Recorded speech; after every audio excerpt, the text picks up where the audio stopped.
오늘 그 5번째 순서가 됩니다. 여러분들은 어떻게 근본 시리즈 설교를 듣고 계시는지요? 저 나름대로는 남은 기간 동안 어떻게 주님의 교회를 세워야 할 것인가, 좀 좋은 하나의 교범을 볼 수 있어서 귀했고요.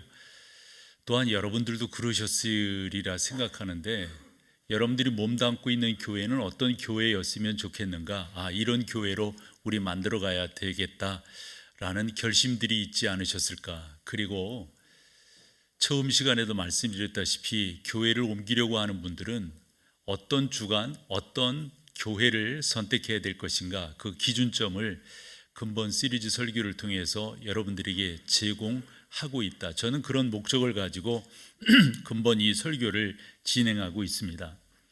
오늘 함께 나누게 되는 이 사대 교회는 제목을 붙인다면 살았다라고 하는 이름은 있는데요, 결국은 어떻다는 거죠? 죽은 교회다. 그러면 이 살았다라고 하는 이름, 그것은 어떤 의미를 갖고 죽었다라고 하는 것은 어떤 의미에서 죽은 것인가 라는 것을 여러분과 나누기를 소망합니다.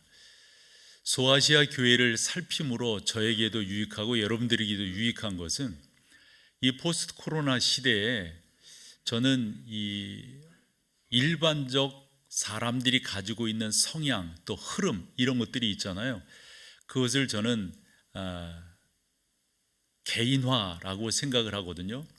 그래서 무슨 연합이라든가 조직이라든가 이런 데서 뛰쳐나가서 조금 더 어떻게 나한테 유익이 될 수 있는가, 그렇게 하다 보니까 연합보다는 개인화로 흐르고 있는 것이 요즘 세상의 일반적 시류라고 보았을 때, 교회는 그러면 안 되잖아요. 교회는 공동체성을 가져야 되는데, 교회는 그냥 모임이 아니고 교회는 어떤 단체가 아니지 않습니까? 이 공동체라고 하는 것, 다르게 말하면 서클이 아니라 팀이라고 우리가 표현을 하는데요, 이런 교회를 어떻게 유지해 나갈 수 있는가, 이끌어 나가고 만들어 나갈 수 있는가를 근본 소아시아 7교회를 살피면서 얻을 수 있다라고 생각을 합니다. 한데 오늘 살피는 이 사대 교회는 우리 주님께서 칭찬한 그러한 모습이 없어요. 사실 5절에서 옷을 더럽히지 아니한 몇 사람이 있다고 하는 말씀이 있기는 있지만은, 여타 앞선 그러한 교회들과 달리 지적이 참 많은 그러한 교회라고 하는 것을 알 수가 있습니다. 그러면 앞에서 어떤 교회들을 우리가 나누었었죠? 지도를 한번 보시면 왼쪽 아래쪽으로 에베소를 우리가 나누었었고요. 그 다음에 서머나라고 하는 것은 이즈미르라고 이렇게 여러분들과 나누었습니다. 그 다음에 또 하나 저 위쪽으로 버가모를 나누었고요. 이 버가모는 저 지역의 수도 역할을 했었고 부유한 그러한 도시였었다. 그리고 지난 주간에 두아디라 교회를 나누었습니다. 그 두아디라 교회에서 아래쪽으로 보면 오늘 주제인 사대 교회가 나오는데요, 거리상으로는 한 50km 정도 이렇게 떨어져 있다 알려져 있습니다. 그런 이 사대 교회는 또 그 지역이 나름대로 특징적인데, 하나는 좀 이 토지가 비옥하다고 그래요. 그러다 보니까 농사와 목축 이런 것들이 잘 되지 않겠어요? 양모 산업이 발달했고 그 양모를 통한 옷감들이 잘 만들어졌다, 이렇게 알려져 있습니다. 이 사대는 그 뒤쪽으로 투모루스라고 하는 산맥을 끼고 있는데, 아마 이 투모루스라고 하는 산맥을 조금 이따 설명 좀 하겠지만, 그 산맥이 이 사대라고 하는 지역을 이렇게 감싸고 지켜준다는 거예요. 그리고 평야지대 좀 이렇게 옥토가 있고 그 다음으로 계곡이 있는데, 이 계곡의 깊이가 한 450m 정도 된다고 하니까 어느 정도의 계곡인지 우리가 충분히 이해할 수 있으리라고 봅니다. 그래서 사대를 흔히 사람들이 말하기를 어느 누구도 어떤 그런 것도 공격하지 못하는 하나의 난공불락의 도시다, 이렇게 알려져 있음을 여러분들이 좀 기억하셨으면 좋겠어요. 그리고 나서 이제 그 당시에 이 동전, 이 주조가 쓰였잖아요. 그 동전을 만드는 그 지역이 어디였냐면 사대 지역이다, 이렇게 알려져 있습니다. 그리고 우리가 앞서서 이 4개의 도시들, 에베소나 서머나나 그다음에 뭐 버가모나 두아디라나 이런 도시들에서 우리가 살폈던 특징들처럼 여기서도 신전이 참 많다고 하는 걸 알게 되는데요. 일반적으로 우리가 아데미 신전 그러는데 이 아르데미스라고 발음할 수가 있겠죠. 이 신전이 그것은 풍요의 신이니까요. 거기에도 뭐 상당하게 이렇게 왕성한 활동을 보이고 있었다 이렇게 알 수가 있고요. 그 다음에 사르디스라고 하는 신전이 사대에는 또 유명하게 나타나 있습니다. 저도 이번에 거기를 가보게 될 때 한 번 더 그 지역이 어느 정도 규모를 가지고 있었는가, 뭐 인구는 한 20만 정도 된다 이렇게 알려져 있는데, 사진 3장을 보여드리면 저 기둥만 저렇게 남아 있어요. 그러니까 여러분들이 상상을 해보시면 저 기둥으로 집이 완성되어 있을 때 어떤 집이었겠는가. 조금 더 크게 규모를 보면은 이 정도 규모가 그 터를 잡고 있었다 이렇게 볼 수가 있고요. 근데 조금 더 살펴보면 저 기둥의 굵기입니다.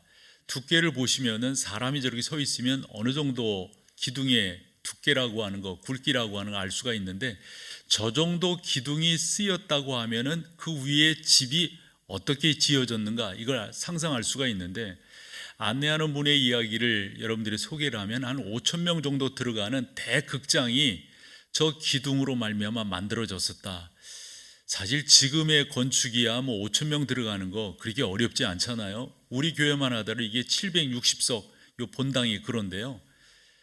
뭐 제가 이 건물을 지을 때도 다 봤지만은 이 공간을 만들어내는 게 그렇게 어려운 건 아니더라고요. 근데 저 당시에 하려니까, 그리고 지금처럼 철골 구조가 아니고 뭐 나름대로 콘크리트 형태인데 거기 철근이 들어가는 건 아니죠. 그래서 돌을 깎아서 기둥을 이렇게 만들 때 돌을 이렇게 깎은 돌을 차곡차곡 쌓아서 저 기둥을 만들었는데, 저 기둥 위에 아마 무거운 지붕이 덮였을 거라고 생각을 합니다. 지금처럼 이런 공간을 만들지 못했고 아마 이 중간에 기둥들을 세우고 또 하고 이런 식으로 만들어 갔는데, 5천 명 정도 되는 사람들이 들어갈 공간이라고 하니까 충분히 상상해 볼 수 있습니다. 그리고 저기에는 원형 경기장도 있었고, 아까 말씀드린 것처럼 난공불락의 도시였는데, 역사의 기록으로 보면은 2번 점령 또는 침략이 된 것으로 나타나는데, 난공불락이라고 하는 저 도시가 어떻게, 그래서 저 도시까지 군인들이 올라갈라 치면은 지쳐가지고 그 다음 공격을 못한다 이 정도로 위치한 곳이거든요. 그런데 2번 침공을 당한 이유는 간단하더라고요. 경계병들이 느슨했기 때문입니다. 경계병들이 제대로 경계를 하지 않았기 때문에 저 도시가 점령이 되었다. 영적인 교훈을 얻는다면 지금도 사단은 우리를 공격하기 위해서 얼마나 많은 노력을 합니까? 함에도 불구하고 우리가 깨어있지 아니하면 해서 사도 바울은 깨어 있으라, 깨어라. 사단이 우는 사자처럼 삼킬 자를 두루 찾고 있다라고 베드로도 교훈하고 있습니다. 에베소서 6장을 보면 사단의 공격에 대해서 우리가 방어하기 위해서는 로마 군인의 완전 무장한 그러한 모습으로 구원의 투구와 방패와 이 말씀의 검과 그 다음에 허리띠와 신발 이런 것들을 다 갖춰야 된다라고 말씀한 이유는, 우리가 조금 더 느슨해지고 나태해질 때 사단의 공격이 있게 될 것을 바울도 그렇고 베드로도 그렇고 야고보서를 보더라도 그런 내용들을 볼 수가 있습니다. 어쨌건 사대라고 하는 지역이 난공불락의 지역이었음에도 역사상 2번 정복되었다고 하는 것은 다른 게 아니라 아마도 그 침략 때문에 이런 정복의 역사가 일어났었다 이렇게 우리는 알 수가 있습니다. 사대라고 하는 지역의 또 다른 특징들을 살펴볼 것 같으면 이 지역이 아까도 그 말씀드린 것처럼 그런 건물들에 의해서 우상 숭배가 엄청나게 일어났는데, 이 우상 숭배 가운데 교회가 세워졌단 말이에요. 사대라고 하는 교회가 세워졌는데, 이 교회가 그곳에 세워진 이유, 특징이 있지 않겠어요? 여러분, 교회의 역할은 믿는 사람들을 더 굳건하게 할 뿐만 아니라 아직도 예수 그리스도를 모르는 사람들을 교회 안으로 이끌어내는 역할들을 교회가 하는 것 아니겠어요? 우리가 일반적으로 방주의 역할을 감당한다. 근데요, 오늘 성경을 읽어보면 사대라고 하는 이 교회가, 이 사대 교회가 그런 역할을 감당했다라고 하는 것을 볼 수가 없습니다. 저는 교회는 이 지역의 영성을 선도하는 역할을 감당해야 된다라고 믿습니다. 우리 교회에 제가 부임을 했을 때 이 교회에 내놓은 첫 번째 캐치프레이즈가 다름이 아니라 양천구의 영성을 선도하는 목동제일교회가 되십시다, 이것을 강조했었거든요. 그래서 지금까지 이 지역의 영성을 우리가 지키지 않는다면 교회가 교회로서의 역할을 감당하는 거 아니잖아요. 교회가 있음에도 불구하고 교인들이 사는 삶의 현장에서 거룩함이 드러나지 않는다, 교인들이 살아가는 삶의 현장 속에서 하나님의 인도하심을 여타 사람들에게 보여주지 못한다, 이건 사대 교회와 다를 바가 없잖아요. 그래서 저는 교회라고 하는 것은 그 지역의 영성을 선도하는 교회가 되어야 한다. 우리가 요즘은 너무 전자기기들이 발달해서 그런 부분들을 충분히 이렇게 하는데, 예를 들어 제 방에 에어컨이라든가 온풍기라든가 다 보면 자동 온도기가 있잖아요. 그래서 그 온도까지 되어지고 떨어지면 다시금 또 올라가면 또 꺼지고 이런 역할들을 감당하잖아요. 교회라고 하는 것은 영적 조절기가 되어야 한다 하는 거죠. 그런데 사대 교회는 영적 조절기는커녕 되레 세상이 얼마나 타락했는지를 사대 교회를 보면 알 수 있다고 하니, 그리고 우리 주님이 하시는 말씀이 맞는 거예요. 살아있다는 이름은 있지만 너희는 실상 죽은 거다. 교회가 그 지역의 영성을 선도하지 못하는, 교회가 왜 저래, 저런 교회가 어딨어, 이런 식의 이야기를 듣는다면 이건 정말 슬픈 것 아닐까요? 저는 이런 생각을 여러분들과 같이 공유하고 싶은데요, 목동제일교회가 이 지역에 세워졌다고 하는 것은 이 지역의 영적인 것들을 책임지라고 하는 명령 가운데서 우리 교회가 존재하고 있는 거예요. 사실 목동은 교회 밀집도에 있어서 제가 판단하고 나름대로 살펴본 바로는 아마 서울 장안에서 여기만큼 교회 밀집도가 많은 데가 없다고 봐요. 제일 밀집도가 큰 데가 이 목동, 특별히 중심축이라고 생각을 하는데요, 우리가 일반적으로 교회를 이야기할 때 메가처치라는 말을 써요. 2,000명 또는 3,000명 이상 모이는 교회들을. 목동에 그렇게 따져본다면 그런 교회들이 여럿 있잖아요. 아마 서울 장안에 이 정도 교회 밀집도를 가진 지역이 어디 있을까요? 여러분, 서울이 그렇다면 전국에서 그런 거고요, 우리나라에서 그렇다면 세계에서 그런 거예요. 사실 목동제일교회가 이 지역의 영적인 부분들을 잘 감당하고 그런 부분 속에서 헌신과 봉사와 섬김으로 이 지역을 이끌어가지 못한다면 과연 우리 교회가 이 땅에 존재하는 이유가 뭘까요? 사대교회는 그 지역을 감당하지 못했어요. 그래서 우리 주님께서 실상은 죽었다라고 말씀하신 것이 바로 거기에 있는 것이니까요. 꽤 많은 교회들이 저 신학교 때도 그랬고, 저 교회 가서 사역을 좀 했으면, 저 교회 가서 좀 훈련을 받았으면, 이렇게 생각했던 교회들이 꽤 있거든요. 근데 그런 교회들이 지금은 상당 부분 잊혀진 교회가 되었단 말이죠. 이선희 씨가 그런 노래를 했다죠. 옛날이요. 옛날에 우리 그랬어. 옛날에 우리 좋았어. 옛날에 여러분, 이게 뭔 의미가 있어요? 교회는 현재성이 있어야 되고요, 그 현재성을 통해서 미래를 가늠할 수 있어야 되는 거거든요. 과거에 어땠다, 필요 없는 것은 아니겠지만 그것이 우리의 훈장이 되어서는 안 된다는 말씀이죠. 우리 주님께서 사대 교회에 말씀하십니다. 나는 7 영과 7 별을 가진 자다, 붙들고 있는 자다. 그런 내가 너희를 향해서 말하는데, 내가 살아있다 하는 이름은 가졌으나 뭐라고요? 죽은 자라, 죽은 자다. 교회는 여러분, 성령의 역사가 있어야 됩니다. 교회는 하나님이 함께 하시고 하나님의 임재가 경험되는, 예를 들어서 그것을 민감하게 느끼는 사람이 목사인 저거든요. 이 앞에서 설교를 하다 보면 교인들의 반응이 이렇게 오잖아요. 특별히 설교하는 저 자신도 하나님의 말씀을 전할 때 진짜 사람의 말로 하지 아니하고 하나님께서 어떠한 말씀, 그래서 목사의 역할이라고 하는 것은 하나님의 말씀, 2000년 전 또는 3500년 전에 쓰여진 이 말씀을 어떻게 현대의 언어로 현대 옷을 입혀서 성도들에게 말씀을 전할 수 있는, 이게 저의 일이거든요. 그래서 1부 때, 2부 때, 3부 때 이렇게 말씀을 전할 때 제가 늘 저 스스로를 일깨우고 스스로를 다시 한번 세우고 다시 한번 살피고 하는 게 매너리즘에 빠지지 않으려고. 1부 때 한 설교를 2부 때도 하잖아요. 2부 때 한 설교를 3부 때도 내용을 같이 한단 말이에요. 함에도 불구하고 저는 어떤 마음이냐면요, 1부 때와 2부 때 똑같지 않아요. 3부 때 똑같지 않아요. 왜 그럴까요? 저 나름대로 하나님 앞에 서서 그분이 오늘이라고 하는, 지금이라고 하는 요 3부라고 하는 요 시간에 어떤 메시지를 저한테 주시는가, 이런 면에 제가 민감하게 쓰려고 노력하는 거거든요.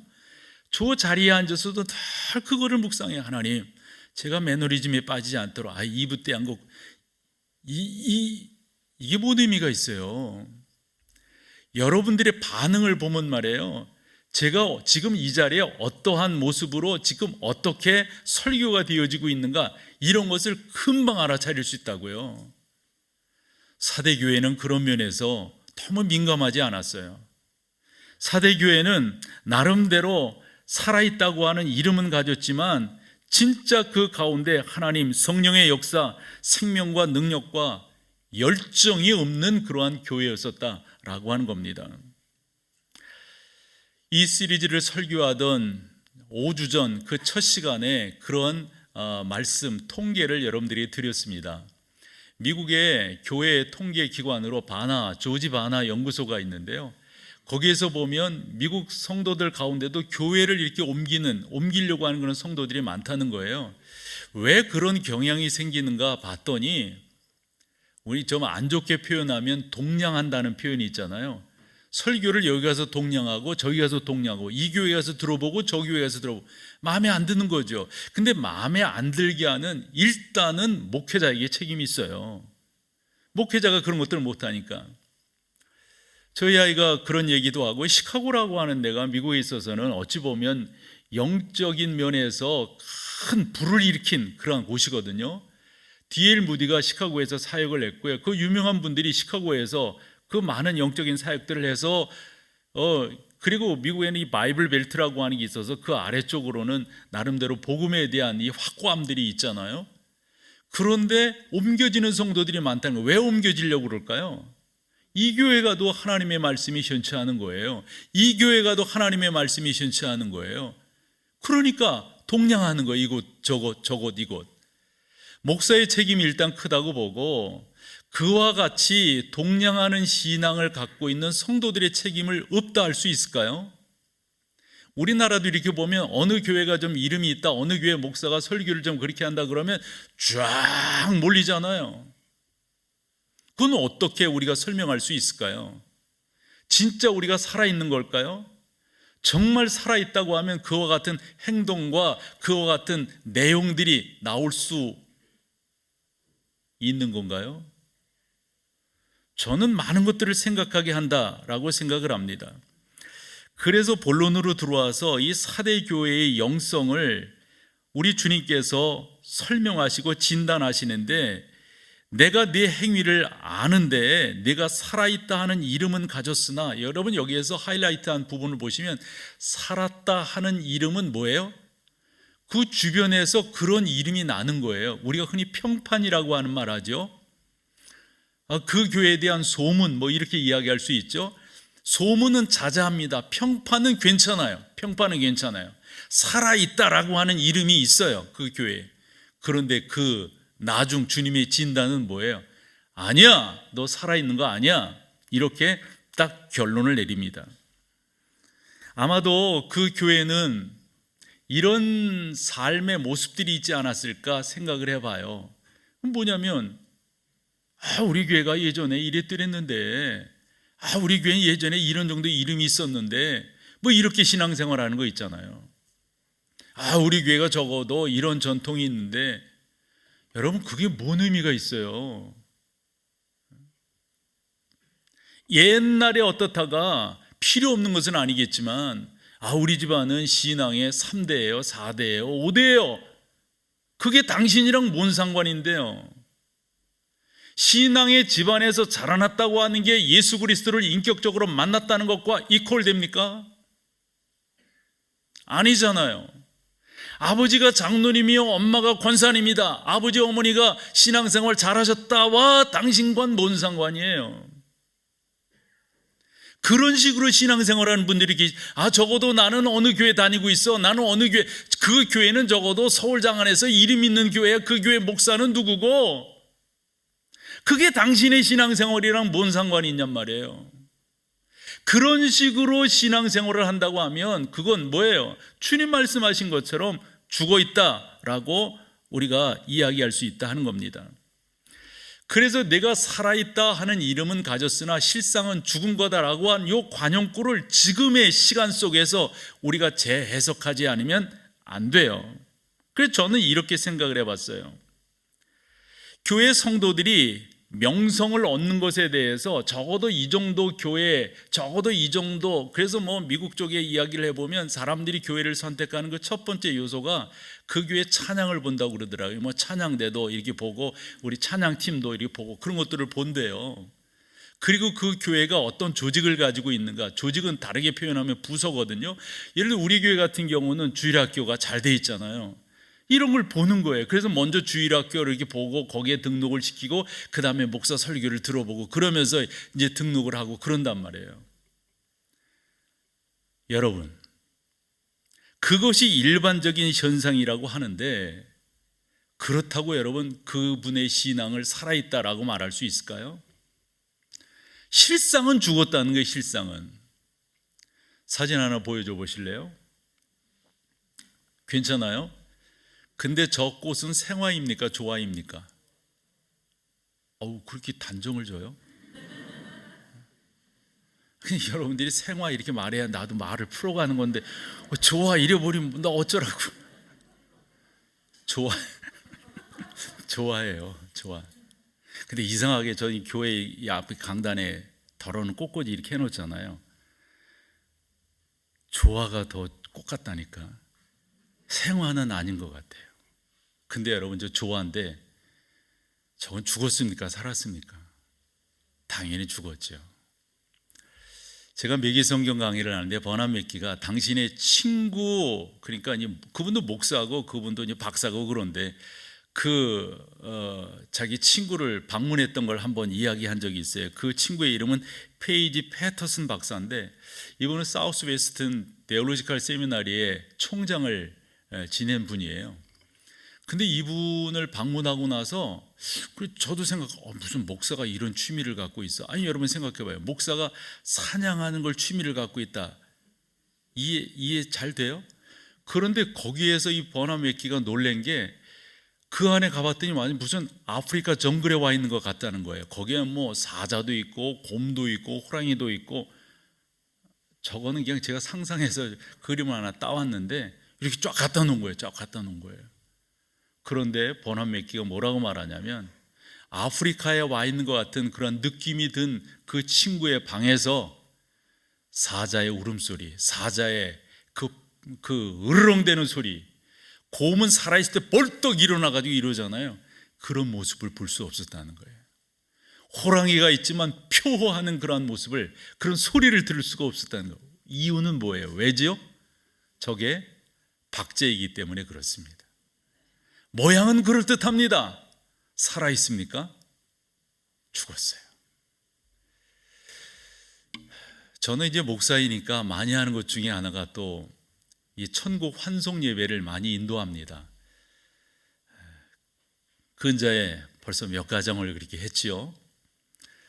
그러면 천국 환송 예배에는 위로, 입관, 그 다음에 위로, 또 그 다음에 발인이라고 하는 이런 순서들을 갖습니다.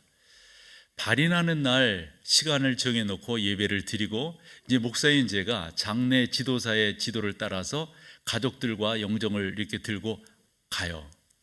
그럼 목사를 꼭 앞에 세우라고 그래서 전 좀 앞에 서는 게 어째서 좀 뒤로 이렇게 쓰곤 하는데, 그래서 요 방을 들어갑니다. 이 방이 무슨 방입니까? 안치실입니다. 저 방에 들어가면 시신을 입관하고 할 때 사용했던 이 포르말린 냄새가 코를 찌릅니다. 그러면 그 안에 있던 이 관계되는 분이 유족 대표에게 와서 확인을 하라고 합니다. 이름이 홍길동 맞지요? 예, 맞아요. 그러면 그 문을 열고 시신을 꺼냅니다. 그럼 관에 또 그게 써 있어요. 이름이. 그럼 홍길동 맞지요? 그러고 이제 사인을 하고. 근데 저는 저 방에 들어갈 때마다 이름이 다 써 있어요. 저 안치실 안에 이름이 다 써 있다고요. 근데 저 이름은 살아 있습니까? 죽어 있습니까? 산 이름이 없습니다. 교회도 우리의 신앙도 조화와 같을 수 있고 박제된 동물과 같을 수 있고 시신 안치실에 쓰여져 있는 이름과 같을 수 있습니다. 살아있지 않아요. 사대 교회가 그렇다는 겁니다. 저는 적어도 우리 가운데 주어진 이 그리스도인이라고 하는 이 이름이 그냥 그 정도로 어슬렁어슬렁 하면서 그저 뭐 밥이나 마시고 차나 마시고 그저 모여서 우리 종교 좋은 거지, 그 다음에 뭐 나이스한 자기의 어떤 그 매너적인 것 이런 거나 보여주고, 이게 신앙이 아니잖아요. 적어도 그래요. 저는 여러분들의 구원이 상실될 것이라고 하는 그런 생각은 아니 당연하죠. 우리 주님께서 한번 인친 자는 끝까지 견인해 가시는 것, 성도의 견인이라고 하는 것을 믿으니까 말이에요. 그럼에도 불구하고 우리의 열정은 어떤가 하는 거예요. 여러분들이 천국에 가는 것은 취소되지 않을 것입니다. 하지만 여러분들의 영적 민감성은 어떠신 거예요? 그냥 그런 척 하시는 거예요? 믿음 있는 척 하시는 거예요? 좀 간절함이 우리 가운데 있어야 되지 않겠어요? 주님을 영화롭게 해야 된다고 하는 그의 부르심 앞에 나의 열정을 바쳐야 된다고 하는 그런 우리의 고백이 있어야 되지 않을까요? 목동 제일교회라고 하는 이 교회를 목회하면서 저는 이 교회가 냉랭한 그런 교회로, 그런 예배로 만들어가면 안 된다라고 생각을 합니다. 저는 소망해요. 이 교회는 살아있는 교회예요. 이 교회는 하나님의 임재가 경험되는 교회예요. 이 교회는 하나님의 말씀으로 말미암아 세워지는 교회인 것을 믿습니다. 우리가 그렇게 교회를 세워가야 됩니다. 사진 한 장 보여주시면 김용기 장로님이십니다. 가나안 농군학교를 세운 분이신데, 이 가나안 농군학교라고 하는 게 우리나라 70년, 80년 근대화되는 과정 속에서 상당히 중요한 역할을 했어요. 새마을 운동이라고 하는 것과 이 가나안 농군학교의 이 훈련이라고 하는 게 같이 맞닥뜨려져 가지고 얼마나 귀하게, 그래서 원체 안 믿는 사람들도 무슨 단체라든가 이런 데 들어오고 하니까 기독교적인 색깔을 조금 지웠어요. 저 어른이 강조한 것 중에 하나가, 우리가 흔히 데살로니가후서 3장 10절을 근거로 해서 일하기 싫으면 먹지도 말아라, 저렇게 표지석으로 해놓으셨다니까요. 일하기 싫으면 먹지도 말아라. 저분의 어록이 여러 가지가 있는데 그 중에 하나가 또 뭐냐면 조국이여 안심하라. 근데 이게 일반적으로 저 이야기해서 그렇지 예수 믿는 사람들에게는 전체적으로 이야기할 수밖에 없는데, 조국이여 안심하라. 그 다음이 뭐예요? 내가 기도하고 있다. 적어도 이 나라가 그렇게 세워진 거예요. 적어도 저런 분들의 수고 애씀 가운데 주님의 교회들이 이 민족 가운데 세워졌다고요.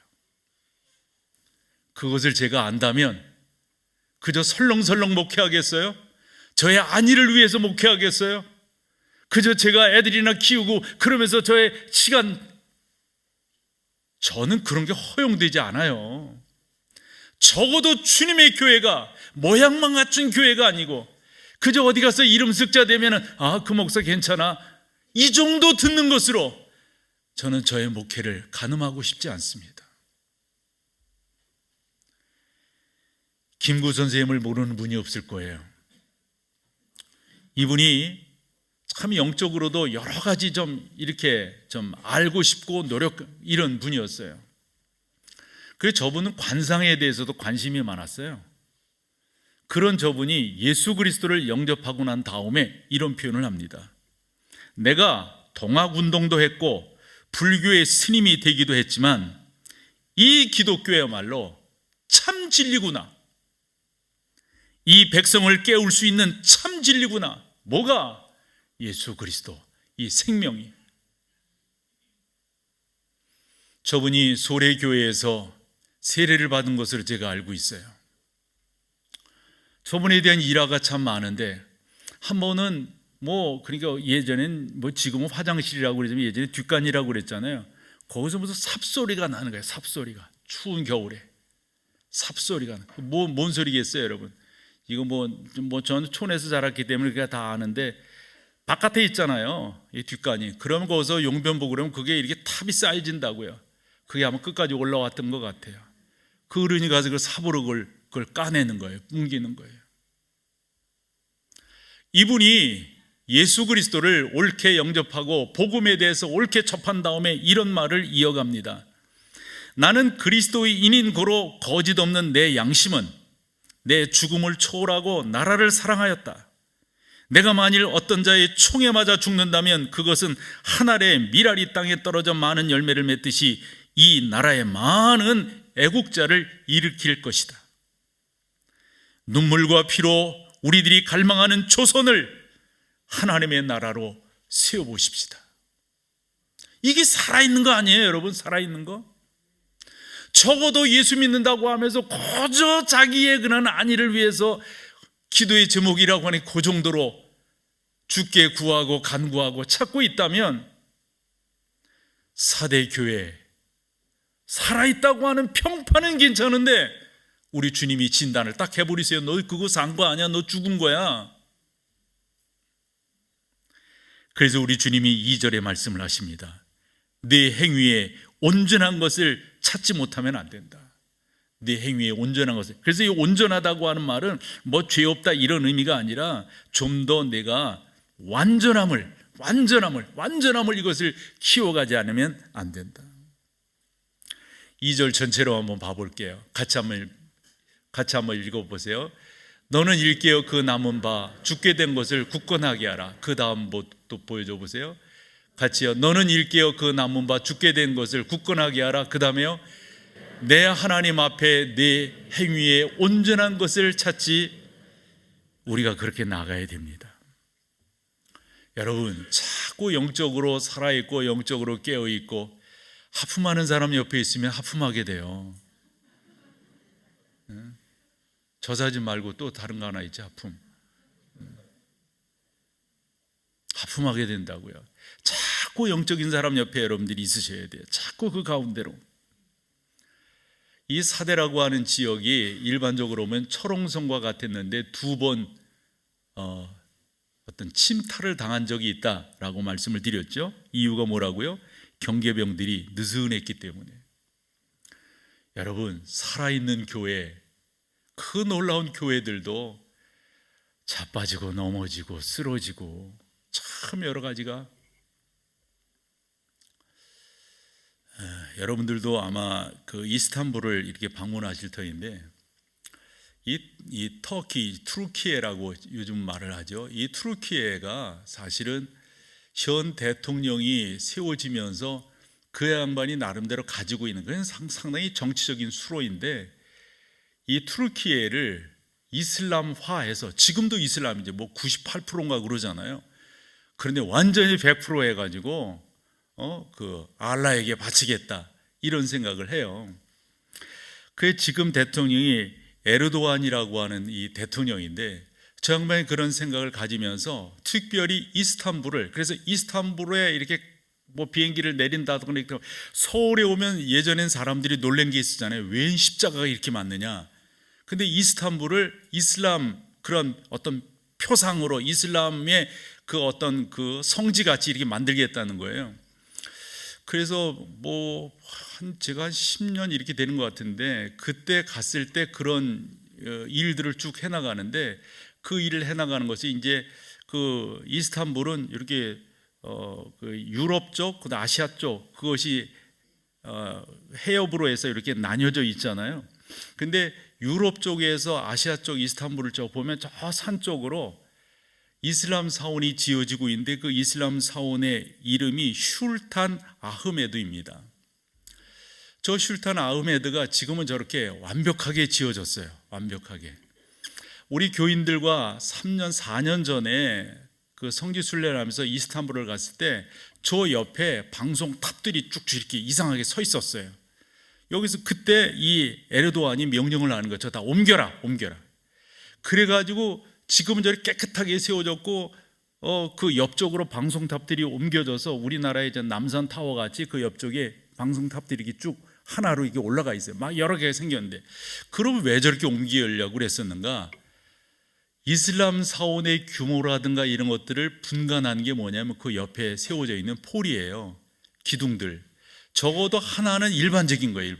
두 개는 그래도 규모가 있어요. 세 개, 네 개는 이게 진짜 큰 거예요. 네 개. 이스탄불을 가보면 대개 이제 성 소피아 사원을 가는데, 그 전에 유네스코에서 거기를 회교 사원으로 못 쓰게 했는데, 그래서 뭐 다 칠해놨다 다 벗겼다가 다시금 또 했다가 막 이러더라고요. 그 4년 전에 봤을 때. 4년 전 맞아요. 근데 요번에 갔더니 다시금 이슬람 사원이 되어져 버렸어요. 그런데 여러분들이 가보셔서 알지만은 그 성 소피아 그 뭐 사원 뭐 예배당 뭐 이렇게 말할 수가 있는데, 거기에서 얼마 떨어지지 않은 곳에 블루 모스크라고 하는 모스크가 세워져 있어요. 그 뭐 폴이 4개 이렇게 되어 있는 거 아니에요. 웅장하게 세웠단 말이에요.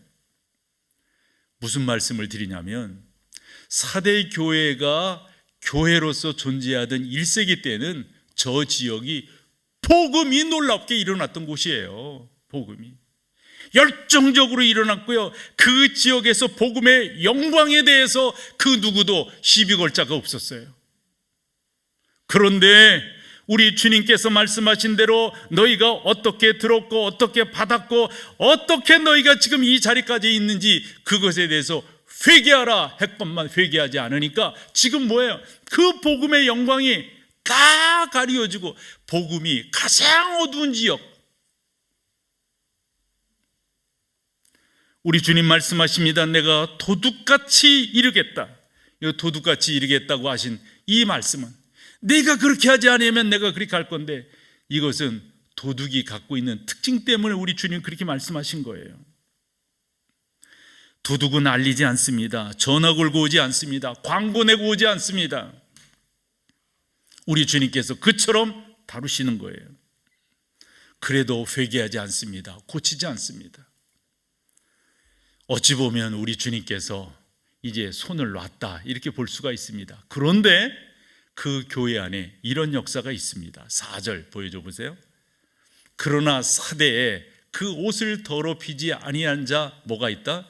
몇 명이 있다. 옷을 더럽히지 아니했다고 하는 말이 뭘까요? 그래서 그들과 함께 흰옷을 입고 함께 다스리는 역사가 일어날 거다. 우리 주님 말씀하시거든요. 그럼 여기에서 옷을 더럽히지 아니했다라고 하는 말이 뭔가? 그리고 저 뒤에 합당한이라고 하는 그런 사람들은 합당한 사람들인데, 이 합당하다고 하는 말은 가치 있다, 훌륭하다, 뭐 할 만하다, 악시오스라고 하는 단어가 가지고 있는 의미입니다. 저는 이 말씀을 보며 깨닫게 됩니다. 아무리 그런다 할지라도 헌신하는 사람들은 있다 하는 거예요. 그런데 헌신하는 사람들의 숫자가 어찌 여기도 보면 몇 명이라고 했듯이 적어요. 이제까지 목회하면서 경험적으로 깨닫는 게, 주님의 교회가 세워지는데 헌신한 사람들은 그렇게 많지 않더라 하는 내용이에요. 함에도 불구하고 저는 여러분들이 저 몇 명 안에 들어가기를 소망해요. 그래서 예를 들어 본다면 우리 주님께서도 이 땅에 계실 때 마태복음 18장 20절에 이런 말씀을 하시거든요. 2-3 사람이 내 이름으로 모인 곳에는 나도 그들 중에, 그래서 우리 어릴 때 이런 말을 했다니까. 우리 주님께서 받으시는 예배는 적어도 2-3 사람이 있어야지 혼자 하는 건 예배가 아니다, 뭐 이런 식으로. 그런 의미에서 저 2-3 사람인가요? 그럼 혼자 예배하는 거 예배 받지 않으세요? 그 전절 봐봐요. 19절. 진실로 다시 너희에게 이르노니 너희 중에 2 사람이 땅에서 합심하여 모두, 그러면 그래 저걸 설교를 들을 때 뭐 삼겹줄은 세기 때문에 뭐 그래서 하나님께서 합심해서 기도하라고, 저게 그 말입니까? 저게 한마디로 말하면 오늘 본문 4절처럼 그리고 마태복음 18장 20절에 두세 사람이, 19절에 두 사람이, 이것은 하나님께서 헌신된 자들을 찾으신다, 이렇게 볼 수가 있어요. 그분을 사랑하고 그분을 찬양하고 그분의 인도하심을 믿음으로 고백하며 나아갈 때 우리 주님 역사하신다 하는 겁니다. 성경은 종종 실망하고 낙심하는 이들에게 이렇게 말씀하세요. 너희 낙심하고 실망하지 말아라. 내가 남겨둔 자가 있다. 예를 들어 열왕기상 19장에 엘리야가 18장에서 갈멜산 그 영적 전투에서 승리했음에도 불구하고 낙심하고 낭망할 때 우리 주님께서 엘리야에게 그렇게 말씀하십니다. 염려하지 말아라, 걱정하지 말아라.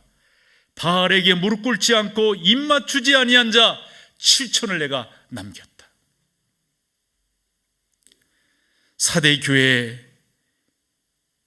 그 옷을 더럽히지 아니한 자가 있다. 역대하 16장 9절에 보면 여호와의 눈은 온 땅을 두루 감찰하사 전심으로 자기에게 향한 자들을 위하여 어찌한다고요? 여러분, 그분을 여러분들이 만나셔야 돼요. 그분과 동행하셔야 돼요. 그래서 제가 이렇게 성경을 통해서 보면요, 하나님께서 만나주시고 하나님께서 역사하시는 사람들의 특징이 있는데, 그 사람은 어떤 사람인가? 청결한 사람이에요. 청결한 사람. 우리 하나님은 그런 사람들과 사역하시고 그런 사람들을 통해서 역사하시고 그런 사람들을 통해서 주의 온전하심을 보여주시는 거예요. 사진 하나 보여주실래요? 어디라고 생각하세요? 저는 생각하면서, 왜냐하면 그분과 이야기 나누면서 깨달은 게 있기 때문에 그런데요, 수술실입니다. 수술실. 저 수술실이 얼마나 깨끗하게 정리되는지 그 의사 그분 이야기를 들어보면, 특별히 응급 환자들이 막 오는 그런 수술실에 할지라도 깨끗하게. 왜죠? 세균이 침범하면 안 되니까. 그렇게 정리된 저 수술실에, 예를 들어 제가 수술 받기 위해서 누웠다라고 생각하자고요. 근데 수술을 하기 위해서 들어오는 의사 선생님이 깜짝 놀랄 정도예요. 왜냐하면 한 손에 피자 들고 있어. 그거 먹으면서 들어온 거, 나왔어, 내 수술할 거야. 그러면 여러분, 그 의사분에게 수술, 뭐 그렇게 하지도 않겠지만, 예를 들어서 그분에게 수술 받겠어요? 수술 받을 수 없어요. 우리 주님께서 어떤 사람을 쓰시겠어요? 그래서 바울이 믿음의 아들 디모데에게 디모데후서 2장 10절 이하에서 그런 말씀을 우리 가운데 주고 있는데, 특별히 20절과 21절을 한번 같이 읽어보겠습니다. 시작.